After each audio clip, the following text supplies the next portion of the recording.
छठवां क्वेश्चन कैसे सॉल्व करना है। तो यहाँ पर क्या हुआ, any problem, no problem, okay. यहाँ पर देखेंगे हमें हल करना है। तो यहाँ पर लिखा हुआ है त्रिभुज ए बी ई सर्वांगसम है त्रिभुज ए सी डी।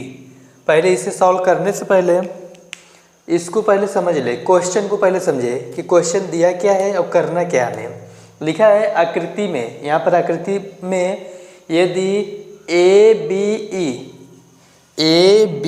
ई इस तरह से त्रिभुज दिया है, ये त्रिभुज ए सी डी इस तरह से जो त्रिभुज बना और इस तरह से जो त्रिभुज बना ये आपस में सर्वांगसम है। सर्वांगसम का मतलब बताए थे एकदम जस्ट वही चीज़, मतलब जस्ट उसी का फोटोकॉपी। तो दर्शाइए कि त्रिभुज ए डी ई इस तरह से जो त्रिभुज बन रहा है समरूप है त्रिभुज ए बी सी के। ए बी सी हमारा बड़ा त्रिभुज हो गया और ए डी ई छोटा त्रिभुज हो गया। यहाँ पर दिखाना है एक छोटा त्रिभुज बड़ा त्रिभुज के समरूप है। समरूप का मतलब भी बताए थे कि जस्ट वही रूप होना चाहिए। तो हम कैसे दिखा सकते हैं यहाँ पर, तो पहले हम इसका यूज करेंगे और इसका यूज करके हम कोशिश करेंगे क्या यहाँ पर हम भुजा समानुपाती ला सकते हैं क्या। तो यहाँ पर क्या है हमारा AD, तो कोशिश करेंगे कि इसमें AD से संबंधित बन जाए या तो फिर कुछ इस तरह से नॉर्मली चीज़ हो जाए।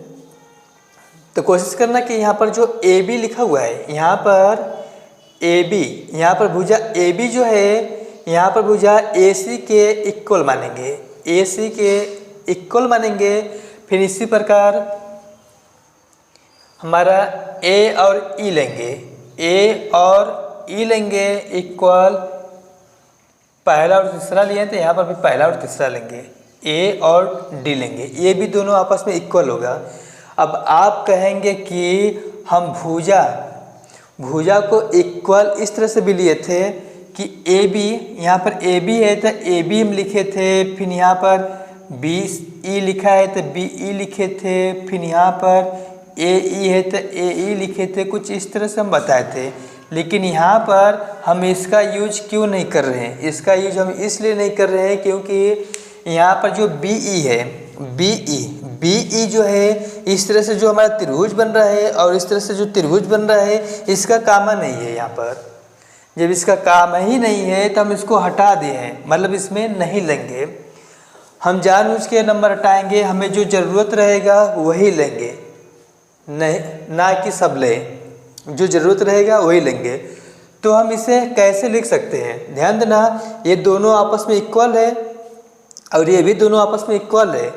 तो यहाँ पर AB बटे में AC यहाँ पर लिख सकते हैं, AB बटे में AC,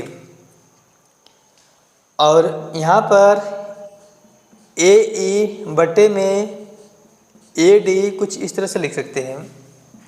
ऐसा क्यों, थोड़ा सा देखना, थोड़ा समझना ऐसा क्यों।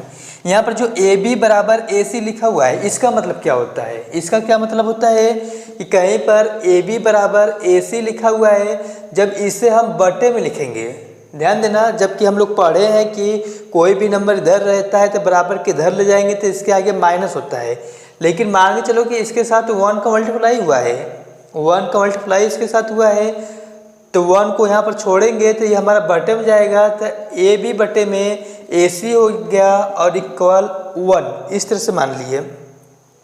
इसी प्रकार जब दूसरा देखेंगे तो AE लिखा है इक्वल AD लिखा हुआ है, इसमें भी जैसे ऊपर वाला किए हैं एकदम उसी तरह इसमें करेंगे। जब इसे हम बटे में ले जाएंगे तो AE बराबर AD हो गया और बराबर में 1 हो गया।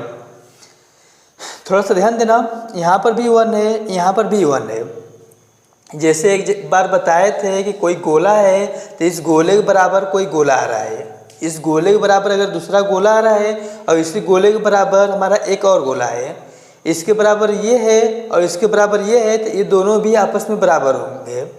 ध्यान देना, मान चलो कि यहाँ 5 रुपये है तो इसके बराबर ये, तो इसका मतलब ये भी तो 5 रुपये हुआ। तो इसके बराबर ये है, तो ये 5 रुपये है तो ये भी तो 5 रुपये होगा, तो ये दोनों तो आपस में बराबर होंगे ही। इसी प्रकार यहाँ पर 1 है तो इसके बराबर ये है और इसी के बराबर ये है, इसके बराबर ये है और इसके बराबर ये है, तो ये दोनों भी आपस में बराबर हो सकते हैं जैसे यहाँ पर हम लिखे हैं। तो इतना करने की ज़रूरत है नहीं, हम इस तरह से यहाँ पर कर सकते हैं। इसको मिटा दिए यहाँ से। थोड़ा सा देखो, अच्छा हम दो त्रिभुज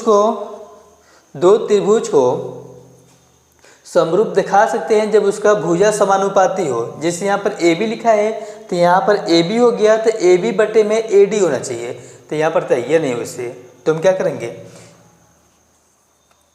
तो यहाँ पर AB हो गया, ध्यान देना इसका मल्टीप्लाई इसके साथ, या तो इसको यहाँ पर रख सकते हैं और इसको यहाँ पर रख सकते हैं, ऐसे हम सॉल्व कर सकते हैं। ऐसे होता है सवाल। जबकि हम लोग पढ़े क्या है कि इस तरह से अगर इक्वल का रहेगा, बीच में अगर इक्वल है तो इसका मल्टीप्लाई इसके साथ और इसका मल्टीप्लाई इसके साथ हम कर सकते हैं। तो मान चलो कि हम इसका मल्टीप्लाई इसके साथ किए, इसका मल्टीप्लाई इसके साथ किए, तो यहाँ पर AE इंटू AC हो गया। तब यहाँ पर AC अलग से बता दे रहे हैं इसे।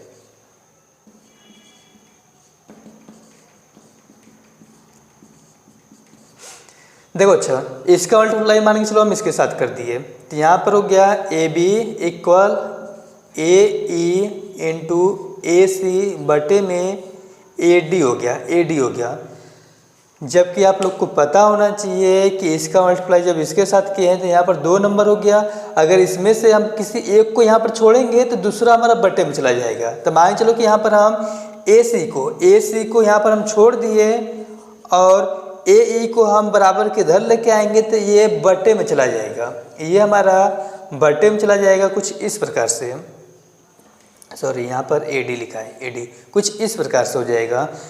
तो यही हम कर रहे हैं कि इसको यहाँ पर और उसको यहाँ पर हम लिख सकते हैं। तो यहाँ पर ये हो गया और यहाँ पर AC बटे में AD आ जाएगा। आखिरकार हम क्या बनाना चाह रहे हैं, यहाँ पर हम बनाना ये चाह रहे हैं कि यहाँ पर AB लिखा है तो ये हमारा AB हो गया, तो फिर बटे में हमारा AD आना चाहिए। तो AB हो गया तो बटे में AD आना चाहिए, लेकिन यहाँ पर AD नहीं आ रहा है। तो यही चीज़ हम यहाँ पर देखेंगे कि AE बराबर AD, जहाँ पर AE रहेगा वहाँ पर हम AD लिख सकते हैं, यहाँ पर हम AD लिख सकते हैं। अब हमें AB हो गया बटे में AD हो गया, तो हम अभी बताएं चेंज कर सकते हैं, हो गया। अच्छा ये अब इधर देखना है AC हो गया बटे में AE लिखना है, तो यहाँ पर AD लिखा है तो AD की जगह पर हम AE लिख सकते हैं, मतलब कि यहाँ पर हम चेंज कर सकते हैं। तो यहाँ पर लिखेंगे AB, एक मिनट दिखाई दे रहा है कि नहीं नीचे तक,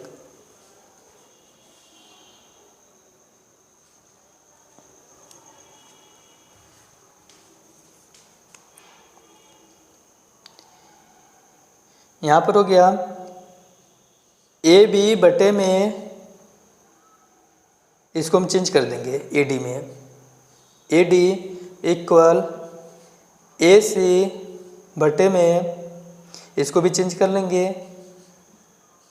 AE, और ब्रैकेट में लिखेंगे क्या, यही चीज़ लिखेंगे AE इक्वल AD। यहाँ ये दोनों इक्वल होने की वजह से हम इसे चेंज कर लेंगे।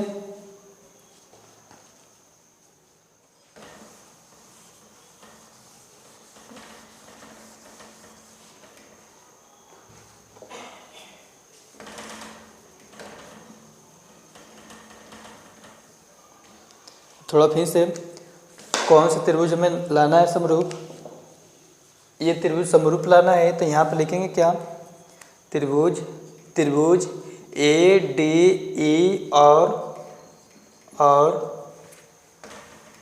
त्रिभुज ABC में, अगर इसमें देखें तो क्या होगा, तो ये चीज़ हम यहाँ पर ले लेंगे कि AB AD इक्वल हो गया AC और यहाँ पर AE। यहाँ पर इसको हम समीकरण 1 मान के चलो मान लिए, तो ये लिख सकते हैं समीकरण 1 से, ये हमारा हो गया समीकरण 1 से। और थोड़ा सा ध्यान देना कि जो ये बड़ा वाला त्रिभुज है, ये जो बड़ा वाला त्रिभुज है और जो छोटा वाला त्रिभुज है, बड़े वाले त्रिभुज में ये वाला एंगल और बड़े वाले त्रिभुज में भी ये एंगल और छोटे वाले त्रिभुज में भी ये एंगल दोनों में आ रहा है। तो इसका मतलब ये हुआ कि ये उभयनिष्ठ का काम करेगा। तो यहाँ पर लिखेंगे एंगल DAE इक्वल एंगल